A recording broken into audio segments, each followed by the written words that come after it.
अस्सलामु अलैकुम वरहमतुल्लाहि वबरकातुहू। ईरान के सुप्रीम लीडर आयतुल्लाह अली ख़ामनई जब से शहीद हुए हैं तब से एक मुद्दा सोशल मीडिया पर ख़ुद मुसलमानों के बीच में छिड़ा हुआ है, और वो ये कि क्या शिया मुसलमान होते हैं, क्या शिया को हम शहीद कह सकते हैं। एक ग्रुप तो कह रहा है मैं तो नहीं कहूँगा उनको शहीद, क्योंकि शिया मुसलमान ही नहीं होते, और वो कह रहा है कि सबको ही ऐसा होना चाहिए कि उनको शहीद ना बोला जाए। एक ग्रुप कह रहा है कि मैं तो शहीद कहूँगा। मैंने कई लोगों को इस पर डिबेट भी करते हुए देखा कि झगड़ रहे हैं वो आपस में। बहुत अफसोस होता है मुसलमानों को जब छोटी छोटी चीज़ों में उलझते हुए देखकर, छोटी छोटी चीज़ों में बहस करते हुए देखकर। क्या हम मुसलमान सिर्फ इसीलिए पैदा हुए हैं कि इन छोटी छोटी चीज़ों में बड़े बड़े मुद्दों को नज़रअंदाज करके छोटी छोटी चीज़ों में उलझ जाएं? मसलक के नाम पर, फ़िरक़ों के नाम पर हम इतने सख्त हो जाएं कि बड़े बड़े मसलों को हम नज़रअंदाज कर दें। अभी जो सिचुएशन चल रही है, इस सिचुएशन के हिसाब से अगर आप देखो, क्या ये मौका है शिया सुन्नी इख्तिलाफ़ करने का? हम इतनी भी अक़ल नहीं इस्तेमाल कर पा रहे हैं अपनी कि इन हालात में अगर हम शिया सुन्नी करेंगे तो इसका फ़ायदा किसको पहुँचेगा।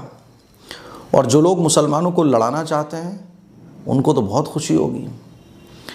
हम इतनी भी समझदारी से काम नहीं कर पा रहे हैं।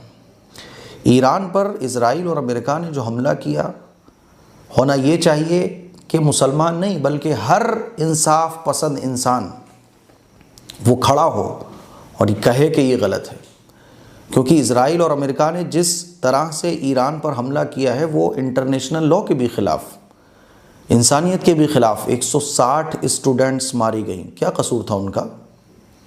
160 स्टूडेंट्स, उनके घर वालों पर क्या गुजर रही होगी। इज़राइल और अमेरिका जिस तरह से पूरी दुनिया पर हरकतें करता है वो किसी से ढकी छुपी तो है नहीं है।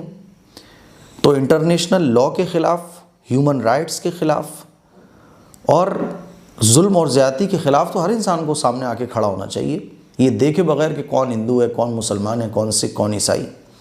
ईरान की जगह अगर कोई और मुल्क भी होता और सपोज़ कीजिए कि वहाँ हिंदू होते हमारे हिंदू भाई या कोई सिख भाई, और अगर जुल्म होगा तो हम खड़े होंगे, और जालिम अगर मुसलमान भी हो तब भी हम बोलेंगे कि ये जुल्म है। कुरान में अल्लाह तबारक व तआला ख़ुद फरमाता है कि ए ईमान वालों, इंसाफ की बात करो, इंसाफ की बात करो, जुल्म के ख़िलाफ़ बोलो, गलत को गलत कहो, चाहे वो तुम्हारे अपनों के ख़िलाफ़ हो। तो ईरान के साथ अगर हम और आप खड़े हैं तो पहली जो बुनियादी चीज़ है वो ये है कि ईरान पर जो गलत तरीक़े से हमला किया गया, कि कॉन्वर्सेशन चल रही है, डिस्कशन चल रहा है, बस आपने साहब काम कर दिया। इस जुल्म के ख़िलाफ़ हमें खड़े होने की ज़रूरत है, ये देखे बगैर कि कौन शिया है कौन सुन्नी है। और एक बात और मैं आपको बोलना चाहता हूँ, किताबों में क्या लिखा हुआ है, पुराने उलमा के बयानात क्या थे, उसको छोड़ दो। करंट सिचुएशन को सामने रख के अगर आप बात करोगे तो आपको समझ आएगा। करंट सिचुएशन को सामने रख के आप सोचो कि आपके इस कदम से नुकसान किसको होगा और फ़ायदा किसको होगा। बहुत ईज़िली आपको समझ आ जाएगा कि फ़ायदा किसको होगा, नुकसान किसको होगा। बहुत सारी ताकतें, बहुत सारे लोग तो यही चाहते हैं कि हिंदुस्तान में जो मौजूद मुसलमान हैं वो लड़ें आपस में, फ़िरका खेलें, एक दूसरे को काफिर बनाएं। अरे मेरे भाई, कौन काफिर है कौन मुसलमान है छोड़ो यार अल्लाह पर। एक आदमी जब अपनी ज़बान से कह रहा है मैं मुसलमान हूँ, मानो उसको मुसलमान। बाकी आपको लग रहा है कोई कमी, अल्लाह से दुआ करो यार। और जो ये दो ग्रुप हैं, एक कह रहा है कि नहीं उनको शहीद नहीं कहना चाहिए, मैं यही कहना चाहता हूँ, आपको नहीं कहना शहीद मत कहो यार। आपको शहीद कहना है कहो, आपको कुछ नहीं बोलना, आप साइलेंट रहो। लेकिन इसको झगड़े का विषय क्यों बना रहे हो आप? इसको लड़ाई का मुद्दा क्यों बना रहे हो आप? बहस का मुद्दा क्यों बना रहे हो?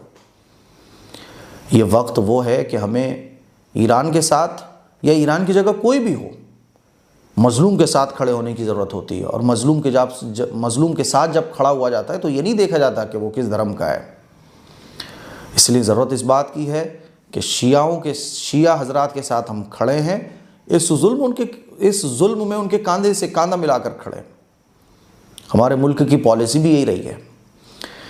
और मैं आपको एक बात और बोलना चाहता हूँ, अल्लाह के नबी सल्लल्लाहु अलैहि वसल्लम ने क़यामत की निशानियों में से एक निशानी ये भी बयान फरमाई कि मुसलमानों की तादाद बहुत ज़्यादा होगी, लेकिन उनके अंदर झगड़े बहुत होंगे, इख्तिलाफ बहुत होंगे, मसलक का इख्तिलाफ, फ़िरक़े का इख्तिलाफ, जिसकी वजह से उनकी अपनी एक कोई ताकत नहीं होगी, कोई हैसियत नहीं होगी, और पूरी दुनिया के अंदर उन पर जो जैसे चाहेगा वो जुल्म कर देगा। इस हदीस को आप जब पढ़ेंगे तो सहाबा इकराम हैरान हो गए, सुन गए रसूल अल्लाह हम तो अभी थोड़े से हैं, पूरी दुनिया में हमने इंसाफ कायम करके रखा हुआ है, जुल्म का हम डट कर मुकाबला करते हैं, ऐसा भी होगा कि मुसलमानों की इतनी तादाद होगी? और तो हुज़ूर ने फरमाया कि हाँ, उस वक्त क्या होगा ना कि उनके दिल में दुनिया की मोहब्बत होगी, मौत का खौफ होगा और आपस के इख्तिलाफ़ात। आज वही तो सब हो रहा है। मैं आप लोगों से गुजारिश करना चाहता हूँ कि देखो, आयतुल्लाह खामनई, उन्होंने, उनके बारे में मेरे इल्म में नहीं कि उन्होंने आज तक कोई बात ऐसी कही हो जिससे इंसान दायरे इस्लाम से खारिज होता हो। मेरे इल्म में नहीं कि आज तक उन्होंने कुछ ऐसा बोला हो जिससे वो दायरे इस्लाम से खारिज होते हो। छोटे छोटे मसले अलग हैं, लेकिन जिस काम से इंसान इस्लाम के दायरे से खारिज हो जाता है, मैंने कोई उनके मुंह से ऐसी बात नहीं सुनी। जब मैंने कोई बात सुनी नहीं है तो मैं कैसे कह सकता हूँ कि कोई इंसान काफिर है, कोई इंसान इस्लाम से खारिज है? इसीलिए बहुत सारी बातें हमारे माशरे में ऐसी है जो सुनी सुनाई हैं, जिनकी वजह से शिया, सुन्नी, बरेलवी, देवबंदी, मुसलमानों का एक दूसरे से ताल्लुक़ जो मजबूत होना चाहिए वो नहीं हो पाता है। बाज़ दफ़ा कुछ उलमा ऐसे होते हैं जो ऐसी ऐसी बातें बोलते हैं, ऐसी ऐसी बातें बोलते हैं कि एक नफ़रत का बीज मुसलमानों के दिलों में बो जाते हैं। वो बरेलवी ऐसे बयान करेंगे, दूसरे उलमा ऐसे बयान करेंगे कि एक मसलक का दूसरे मसलक के लिए नफ़रत पैदा हो जाती है। याद रखिएगा, जो सिचुएशन करंट चल रही है, इस करंट सिचुएशन में अगर आपको कोई तोड़ने की बात आपसे कर रहा है, वो आपका आलिम है नहीं। जो आपसे नफ़रत की बात कर रहा हो वो आपका आलिम नहीं है, वो आपका रहबर हो ही नहीं सकता है। जो आपके बीच में मसला की दीवार को खड़ा करने की कोशिश करे वो आपका रहबर हो ही नहीं सकता, वो आपका आलिम नहीं है, वो शैतान का काम कर रहा है। इन्नल्लज़ीना फ़र्रक़ू दीनहुम व कानू शिया। अल्लाह फरमाता है दीन में टुकड़े टुकड़े ना करो, इख्तिलाफ मत पैदा करो। फ़फ़िर्रू इलल्लाह, अल्लाह की तरफ दौड़ो। वातसिमू बिहब्लिल्लाहि जमीआ, अल्लाह की रस्सी को मजबूती से पकड़ लो। मेरे अजीज़ नौजवानों, मेरे भाइयों, मैं आपको ये समझाना चाह रहा हूँ कि इत्तेहाद, इत्तिफ़ाक़, प्यार, मोहब्बत, नफ़रत नहीं, नफ़रत की कोई जगह नहीं है इस्लाम के अंदर। अरे इस्लाम तो गैरों से भी प्यार करने की तालीम देता है, वो अपनों से नफ़रत की तालीम कैसे दे देगा? हाँ, इस्लाम कहता है कि गुनाह से नफ़रत करो, गुनहगार से नफ़रत ना करो। आपको लग रहा है कि कोई ख़राब है, दुआ करो उसके लिए अल्लाह से, प्यार मोहब्बत से उसे समझाने की कोशिश करो, लेकिन आप नफ़रत के बीज बोलो, अपने दिलों में नफ़रत पाल लो। इसीलिए याद रखो, जो ये करंट सिचुएशन चल रही है, इस सिचुएशन में जो आपको मसलक के नाम पर तोड़े, पार्टी के नाम पर तोड़े, बिरादरी के नाम पर आपके बीच में इख्तलाफ पैदा करे, वो आपका खैर खा नहीं है। समझ जाओ कि ये कोई शैतान के बहकावे में आया हुआ शख्स है जो आपको आज के हालात में आपको और नुकसान पहुंचाने की कोशिश कर रहा है। इसीलिए आयतुल्लाह खामनई को आप शहीद कहना चाहें कह सकते हैं, आप नहीं कहना चाहें ना कहिए।